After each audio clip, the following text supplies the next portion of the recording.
The third most common misconception is Muslims are terrorists.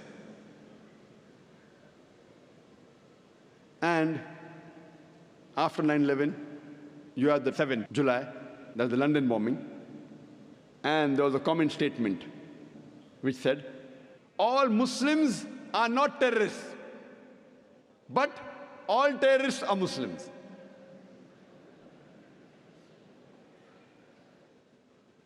And it was very common on the media, and that gave rise to a new lecture of mine, is terrorism a Muslim monopoly?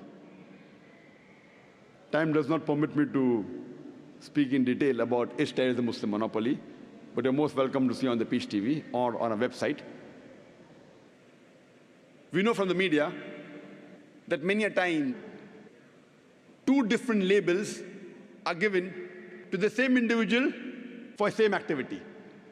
For example, more than 60 years back, there were many Indians who were fighting for the freedom of the country. These people, by the British government, they were called as terrorists. But we common Indians, we call these people as freedom fighters, as patriots. Same people, same activity, but two different labels. If you agree with the view of the British government that they had the right to rule over India, then you have to call these people as terrorists. But if you agree with the view of the common Indians that Britishers came to India to do business, they have no right to rule over us, then you have to call these people as patriots, you have to call these people as freedom fighters. Same people, same activity, but two different labels. And I very often attend the media, and while having interaction with the Indian press, I asked them a question, that do you consider Bhagat Singh as a terrorist? So he said, no. I said, why? The same Western media, when they call Bhagat Singh as a terrorist, you say, no, he's not a terrorist. Why? Because you know the background of the history of India's freedom. Even I consider Bhagat Singh as not to be a terrorist. But the same Western media, today, when they call Muslims terrorists, why do you agree? Have you done research? They started to laugh.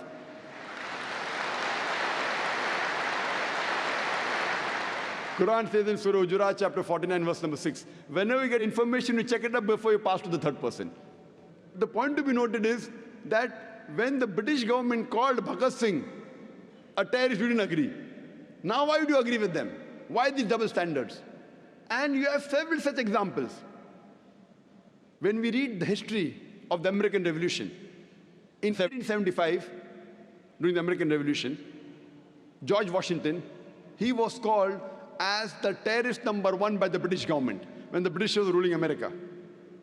The Britishers called George Washington as terrorist number one. Later on, when America gets its freedom, George Washington is made the president of USA. Imagine, terrorist number one becomes the president of USA.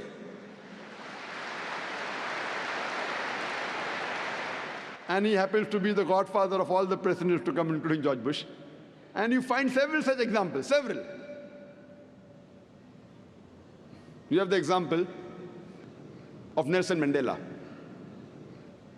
Nelson Mandela, several decades earlier, when South Africa was ruled by the white apartheid government, Nelson Mandela was arrested and was imprisoned in Robben Islands for more than 25 years. By the white apartheid government, Nelson Mandela was called as terrorist number one.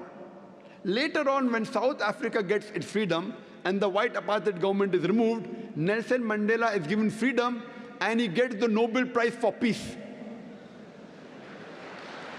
Imagine, terrorist number one of the world gets the Nobel Prize for Peace. Not that he was bad and he became good. For the same activity for what he was called a terrorist, 30 years later, he gets the Nobel Prize for the same activity, Nobel Prize for Peace. So we realize whoever is in power, whatever label that person gives, that gets stuck on to that person. This is media. Media is very powerful. According to me, it is the most important weapon today.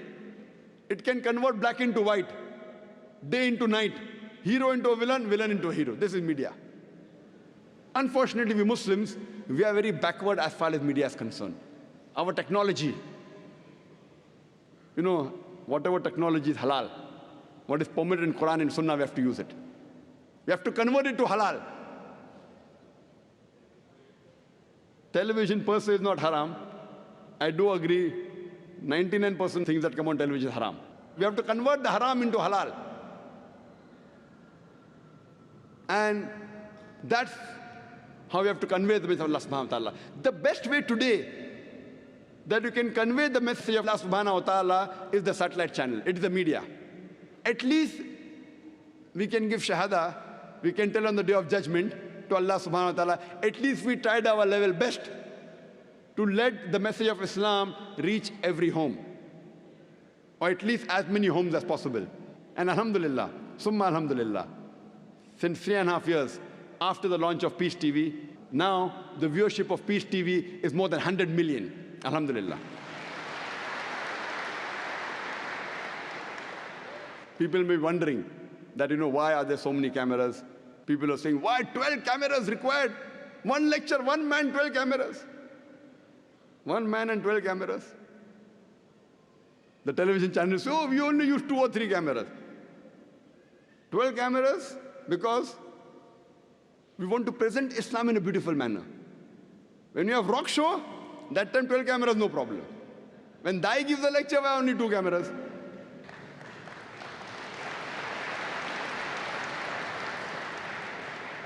See, today is the age of science and technology. When we want to convince the youngsters, the media is taking them on the wrong track.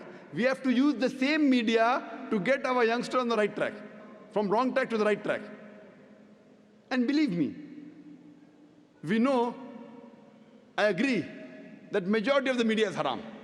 But as long as we don't break any rule of the Sharia, of the Quran and Sahih Hadith, we can use this media to the benefit of the spread of Islam.